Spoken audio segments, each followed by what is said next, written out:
আমি red meat কিছু খাই না, মটন থেকে শুরু করে কিচ্ছু খাই না। ভাই যাদের প্রধান খাদ্য চটি তাদের আর কোনো খাদ্যের প্রয়োজন আছে বলে তো আমার মনে হয় না।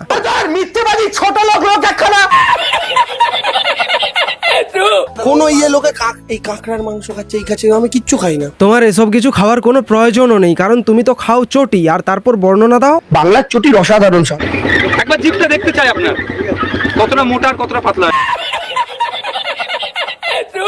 ইলিশ মাছ পছন্দ না, চিংড়ি, এই যে প্রন খাচ্ছে এত বড় বড় লোকে, খাই না, পছন্দ না। ভাই এর পছন্দের খাবার কি কি জানো? আমি বলে দিচ্ছি, চটি ভাজা, চটি মলা, চটির টক, চটির ঝোল, চটির চচ্চড়ি। মিথ্যেবাদী ছোট লোক একখানা।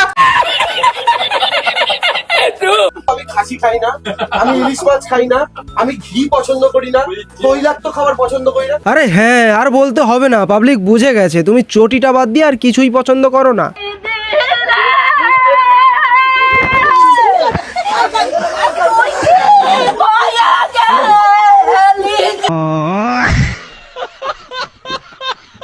এই পশ্চিম বাংলার মাটিতে উত্তরপ্রদেশের বুলডোজার রাজ বাংলার মাটিতে আমরা চলতে দেবো না। উত্তরপ্রদেশের বাড়ি ভেঙে দিচ্ছেন, রাতারাতি মানুষজনকে রাস্তায় এনে বসিয়ে দিচ্ছেন। এই গরিব মানুষগুলোর কি অপরাধ রয়েছে? এখানে মানুষ বসবাস করে, রাতারাতি বাচ্চা কাচ্চা নিয়ে কোথায় গিয়ে বসবে? কোনো নোটিশ দিচ্ছেন না, কোনো পুনর্বাসন দিচ্ছেন না, এই গরিব মানুষগুলো যাবে কোথায়? পিএম এমন এক ধরনের প্রজাতির কীট যারা তপসিয়াতে যখন অবৈধ নির্মাণ ভেঙে ফেলা হয় তখন তারা বেশ বাদেলা মারতে থাকে, কিন্তু যখন মালদা মুর্শিদাবাদের থেকে হিন্দুরা ঘর ছাড়া হয় কিংবা চন্দন দাস এবং হরগোবিন্দ দাসেরা খুন হয় তখন এই ছিপ পিএম একে অপরের পেছনে বোধহয় মুখটা গুঁজে রাখে। না তা নয় নাকি? না তা যদি না হয় তাহলে ওই সময়টায় আমরা এদের মুখ থেকে কেন কোনো কথাবার্তা শুনতে পাই না? এবং অ্যাকচুয়ালি পরাজয়টা যে পরাজয় নয়, এটা যে অ্যাকচুয়ালি ছিনিয়ে নেওয়া, এটা যে অ্যাকচুয়ালি কারচুপি, সেটা তো আমরা ধরুন আমরা যারা ইলেকশন প্রসেসে যুক্ত ছিলাম, বিশেষ করে আমি যেহেতু ক্যান্ডিডেট হয়েছিলাম আলাদা করে, আমি তো প্রত্যক্ষ করেছি পুরোটা কি প্রসেসে ওরা ইলেকশনটা করার চেষ্টা করেছে বা করেছে, সম্পূর্ণটাই তারা বললেন। ভাই আমার বাংলায় খুব সুন্দর একটা প্রবাদ রয়েছে, নাচতে না জানলে উঠোন বেঁকা। এদের ক্ষেত্রেও ঠিক একই অবস্থা হয়েছে। এবং এই যে বিভিন্ন জেলা স্তর থেকে, বিভিন্ন জেলা লেভেল থেকে যে খবর আসছিল, ধরুন কাউন্টিংয়ের ভেতরে ভোট যখন শেষ হয়েছে চার্জ 60%-এ শেষ হয়েছে, আর কাউন্টিংয়ের সময় সেটা যখন ইভিএমটা গোনা হচ্ছে তখন দেখা যাচ্ছে সেটা 95%। চার্জ তো বাড়তে পারে না, আর স্ট্রং রুমে কারোর হাত দেওয়ারও কথা না, তো এটা বাড়লো কী করে? এগুলো এক্সপ্লেনেশন কে দেবে? এগুলো কোথায় যাওয়া হবে? এরা যদি জিতে যেত তখন আর ইভিএম কারচুপি হতো না, হেরে গেছে তো তার জন্য এখন ইভিএম কারচুপি। এরা নিজেরাও জানে যে এই বছর বাংলাতে কিভাবে শান্তিপূর্ণ ভোট হয়েছে, যে শান্তিপূর্ণ ভোট বিগত কয়েক দশক ধরে বাংলা দেখেনি, এবং মানুষেরা কিভাবে তোলামূলের বিরুদ্ধে ভোট দিয়েছে সেটাও এরা খুব ভালো করে জানে। কিন্তু একটা কিছু তো বলতে হবে নাকি? ওই যে কথায় রয়েছে না, দুটো হাত না কাজ করলে একটা হাত কাজ করে, আর সেটা হচ্ছে অজুহাত। দেখুন, দল তো তৃণমূল কংগ্রেস তো আন্দোলনের দল, মমতা বন্দ্যোপাধ্যায় আন্দোলন থেকে উঠে আসা নেত্রী। আজকে ভারতবর্ষের মাটিতে মমতা বন্দ্যোপাধ্যায়ের মতো এত সুদীর্ঘ আন্দোলন থেকে উঠে আসা রাজনৈতিক নেতা নেত্রী কেউ নন, not even Narendra Modi, not even the other chief ministers, ভারতবর্ষের যতগুলো রাজ্যে মুখ্যমন্ত্রীরা আছেন না কেন। ফলে উনি যেহেতু আন্দোলন থেকে উঠে আসা নেত্রী। হ্যাঁ, আন্দোলন কেউ করেনি তো, আন্দোলন পিসিমণি একাই করেছেন। সিঙ্গুর নিয়ে যদি সমস্যাটা না হতো না তাহলে পিসিমণি সত্যি সত্যি কোনোদিন মুখ্যমন্ত্রীও হতে পারতেন না, আর সেটাই অনেক ভালো হতো, তাহলে আমাদের রাজ্যের 12টার বাজতো না। আমি ব্যক্তিগতভাবে একজন যদি পলিটিক্যাল অবজারভার হিসেবে জিজ্ঞেস করেন, বিরোধী নেত্রীর পজিশনটায় ভারতবর্ষের সবচেয়ে স্ট্রংগেস্ট নাম যদি কেউ হয়ে থাকে সেটা মমতা বন্দ্যোপাধ্যায়। তো স্বাভাবিকভাবে এই মুহূর্তে তাকে ছলে বলে কলে কৌশলে হোক বিরোধী করে দেওয়া হয়েছে। সিপিএম ফেস করেছে, এবার বিজেপি ফেস করুক। হ্যাঁ ভাই, বাংলার মানুষও এবার থেকেই চায় যে পিসিমণির দল এবার থেকে সারা জীবনের জন্যই বিরোধী দল হিসাবেই থেকে যাক, বিরোধী দল হিসাবে যা করবে করুক, কিন্তু আর কখনো যেন ক্ষমতায় না আসে। এখন ব্যাপারটা হচ্ছে, যখন অতিবৃষ্টি হয়, অতিবৃষ্টিতে যখন বন্যা হয় তখন ড্রেনের জল গঙ্গার জল এক হয়ে যায়, তখন ডিফারেন্সিয়েট করা যায় না। তো যখন আবার একটু গরম পড়ে, একটু জলটা শুকোয়, তখন গঙ্গায়, নর্দমায় ফিরে যায়।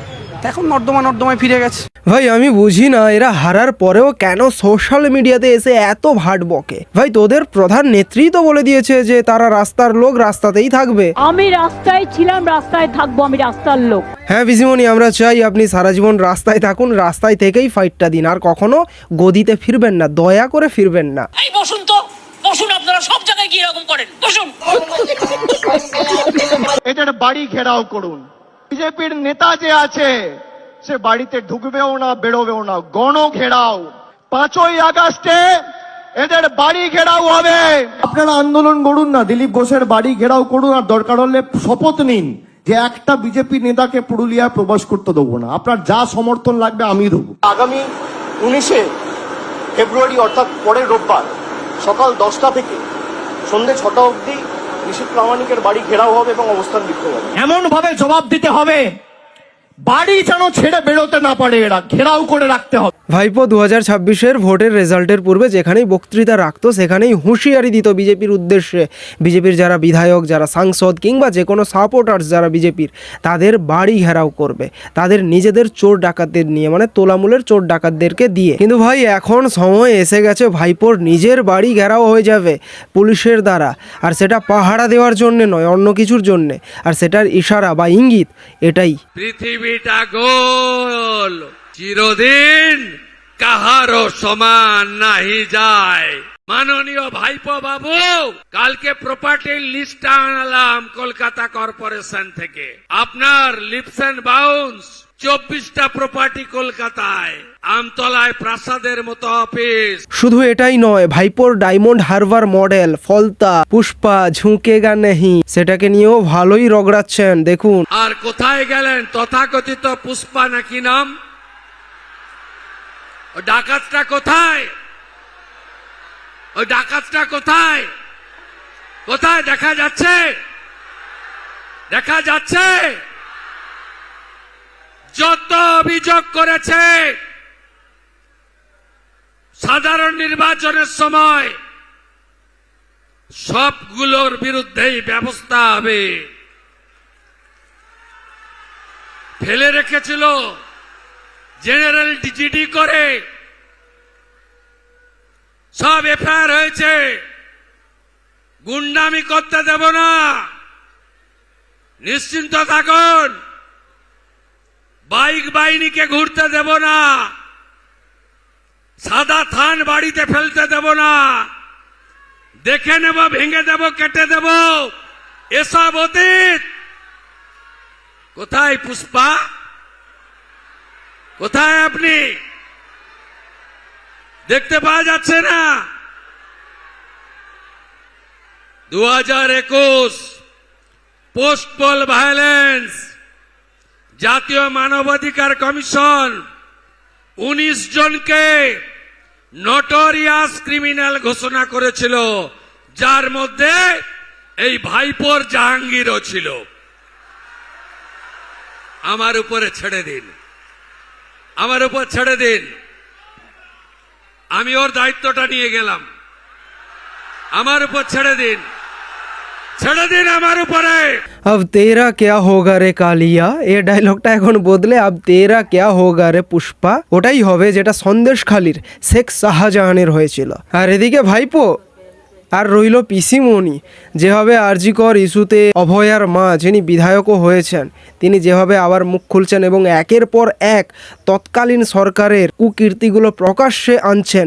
এবং শুভেন্দু অধিকারী, আমাদের মুখ্যমন্ত্রী, তিনিও এখন সমস্ত কিছু হোয়াটসঅ্যাপ চ্যাট কিংবা কল রেকর্ড সেগুলোও প্রকাশ্যে আনবেন বলছেন। তো পৃথিবীর সবচেয়ে বড় গণতান্ত্রিক দেশ হলো ভারতবর্ষ।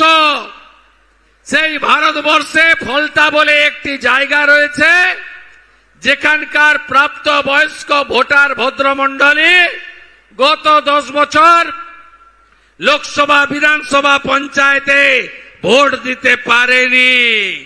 এর হিসাব হবে না? হিসাব হবে না? হ্যাঁ, আইন হাতে তুলে নেবেন না। আমি বলেছি ডায়মন্ড হারবারের পুলিশের অফিসারদের কল রেকর্ড এবং হোয়াটসঅ্যাপ চ্যাট জমা দিতে হবে। ভাইপোর পিএর ডাইরেকশনে কারা কারা ফলতা ডায়মন্ড দক্ষিণ 24 পরগনায় অত্যাচার করেছেন, সাংবাদিক বন্ধুদের, নাগরিকদের, বিজেপি কর্মীদের, অন্য দলের নেতা কর্মীদের কার নির্দেশে করেছেন, আমি শুভেন্দু অধিকারী সব বের করব। অপেক্ষা করুন। বিনীত গোয়েল, ইন্দিরা মুখার্জি,